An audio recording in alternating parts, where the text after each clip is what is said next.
Millennials are the most hydrated generation in history. And it's weird. You ever look at your water bottle and wonder, when the hell did this become my emotional support item? If it's not filtered through Icelandic volcanic rock, we act like we're being poisoned.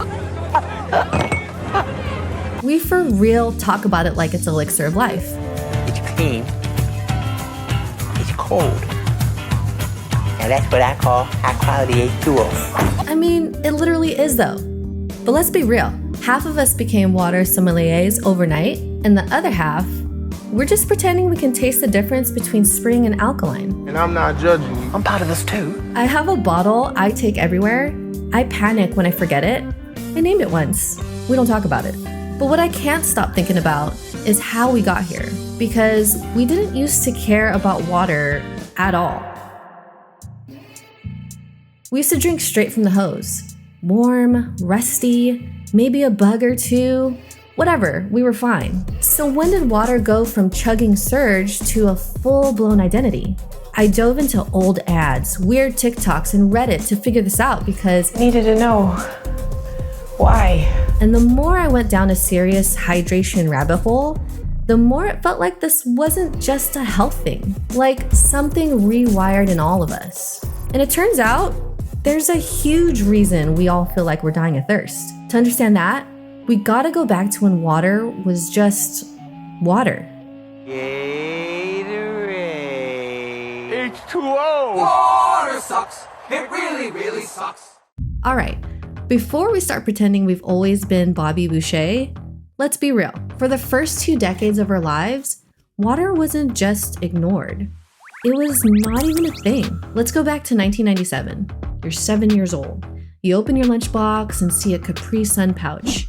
You poke your straw at the bottom because they make it impossible to open. That little silver pillow of liquid gold, that was hydration. Water was for plants, not for drinking. We were raised on High C, Squeeze-Its, Tang, Arizona iced tea that was 99 cents.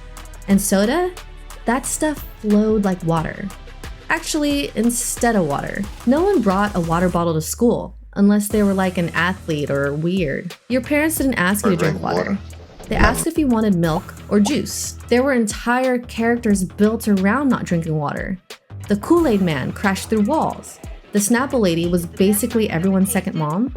The red dot in the 7-Up logo had a video game. A video game, bro! That retailed for $50. And if we did drink water, it wasn't fancy. It was school fountains that tasted like hot pennies. You had to hold the button down the whole time while praying the stream didn't arc weird and wet your shirt in front of your crush. Health messaging back then wasn't about water. It was all, avoid fat! Cholesterol will kill you! You afraid you're gonna get fat? The food pyramid had bread at the bottom and water wasn't even on it. Got milk was everywhere. It came with breakfast, it came with lunch. And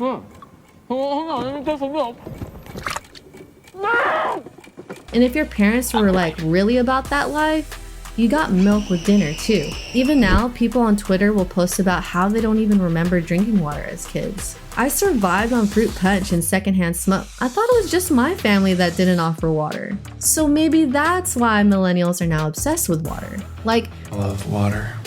We carry a Stanley Cup bigger than our head at all times obsessed. Because the real truth is, we never had it. Millennials didn't always care about hydration. Maybe we just spent our entire childhood dehydrated? So what if this isn't just a wellness trend, but a recovery arc? Okay, so if our childhoods were one long dehydration speed run, what changed? Simple. Soda got canceled. Back in the 90s, everything you loved suddenly became a problem. Bart Simpson was corrupting youth, Pogs and Pokemon cards were banned at recess, and sugar? Because little girls Sugar are the devil. became the devil. And when the CDC dropped their first big obesity data in 1999, panic mode. Parents started reading nutrition labels. Schools banned vending machines. You can't even look at a Pepsi without someone side-eyeing you like you're handing a cigarette to a toddler. So what did ads do? They pivoted hard.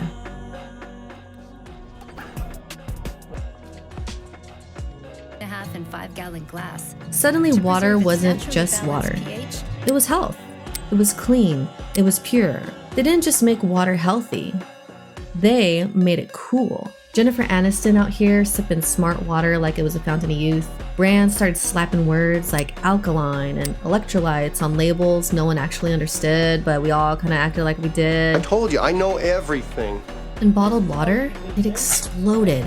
Not just literally when you left it in a hot car, but exploded in sales. Tap water? That was for broke people or people who like lead poisoning. They hit us with myths too. 8 glasses a day or you'll die.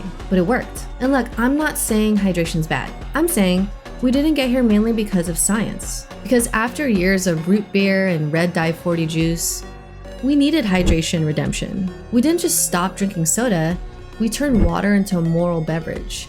A lifestyle choice, a freaking ideology. You know how people treat their Stanley Cups like they're carrying the 10 Commandments? That's been ingrained in us. That's marketing black magic. Fear of fat, fear of sugar, fear of tap water, fear of not drinking enough. This wasn't a health trend. It was a panic spiral. A full-blown identity crisis poured into a BPA-free bottle. And we all drank the Kool-Aid. So yeah, millennials made water cool.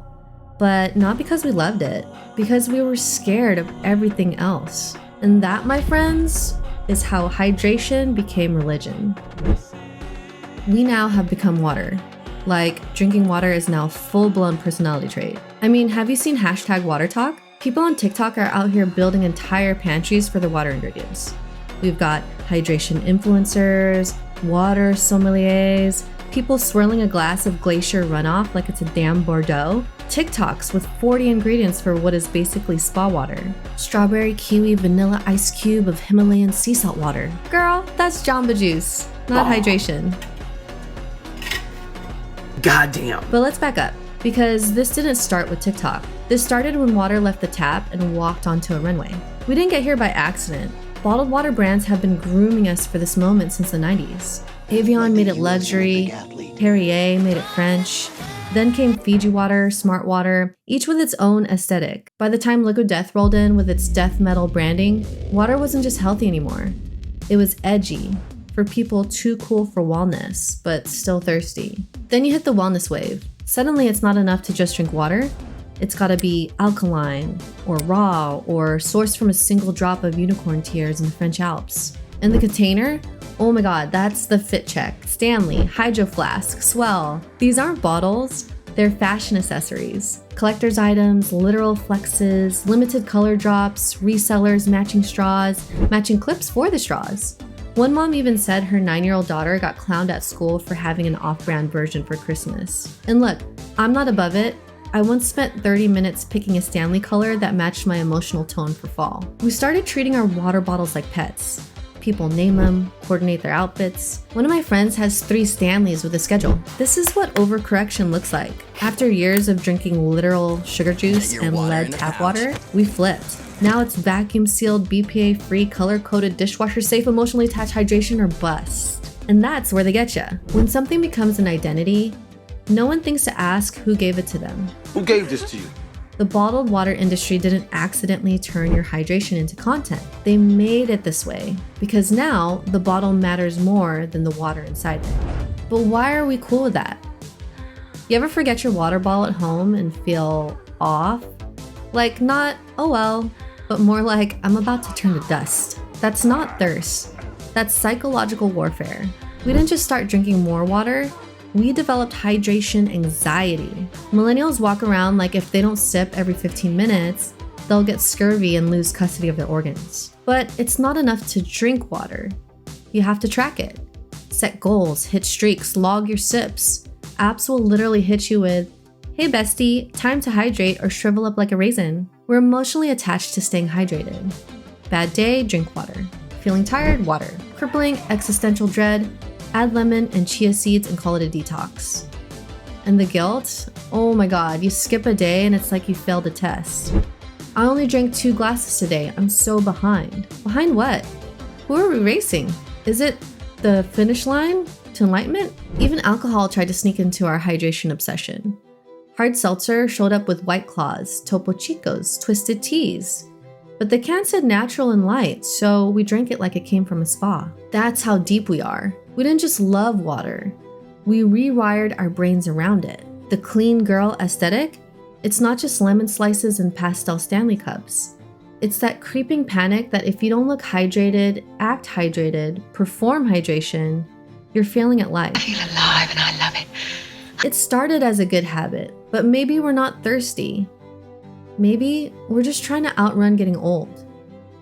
We have Water a weird sucks. relationship with water. Gatorade is better. What? Maybe this was never about hydration. Maybe it's always been about transformation. We didn't choose water. Water chose us, dragged us out of the soda swamp and whispered, "You will be pure." Our relationship with water? It's nostalgic, guilty, aesthetic, anxious. But maybe that's okay. After surviving the Kool-Aid man busting through walls and Capri Suns that look like IV bags, we deserve a hydration glow-up. Also, aging is kind of scary. Skin's getting dull, back hurts like all the time, hangovers last longer than some relationships. So if water's a thing keeping us youthful, centered, and slightly less feral, maybe it's not an addiction. Maybe for once, we're no longer parched. Water became our safe space. But what about the stuff we used to drink before water got cool? If you want to know why everyone suddenly ditched alcohol like a toxic ex, that video's waiting for you next. Alright, see ya. Time to eat.